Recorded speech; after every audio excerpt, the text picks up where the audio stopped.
కాశ్మీరులో భారతీయులను అత్యంత క్రూరంగా కాల్చి చంపిన ఉగ్రవాదులను అరెస్ట్ చేసి చట్టం ముందు నిలబెట్టాలని చిత్తూరులో పాత్రికేయులు డిమాండ్ చేశారు. కాశ్మీరులో జరిగిన ఉగ్రవాద చర్యలను ఖండిస్తూ బుధవారం చిత్తూరు ప్రెస్ క్లబ్ మరియు ఏపీయూడబ్ల్యూజే సంయుక్త ఆధ్వర్యంలో నిరసన ర్యాలీ నిర్వహించారు. ప్రెస్ క్లబ్ అధ్యక్ష కార్యదర్శులు రమేష్ కాళేశ్వర్ రెడ్డి, ఏపీయూడబ్ల్యూజే అధ్యక్ష కార్యదర్శులు లోకనాథన్, మురళీకృష్ణ మాట్లాడుతూ కాశ్మీరులో ప్రకృతిని ఆస్వాదించడానికి వెళ్లిన భారతీయులపై ఉగ్రమూకలు దాడి చేసి విచక్షణరహితంగా కాల్చి చంపడం హేయమైన చర్య అన్నారు.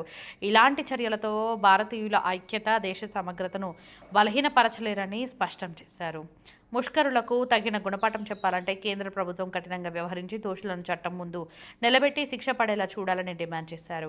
ఉగ్రవాదాన్ని అణచివేసే దిశగా కేంద్ర ప్రభుత్వం సైతం ధీటుగా వ్యవహరించాలని డిమాండ్ చేశారు. అనంతరం ఆర్డీఓ శ్రీనివాసులను కలిసి వినతి పత్రం సమర్పించారు.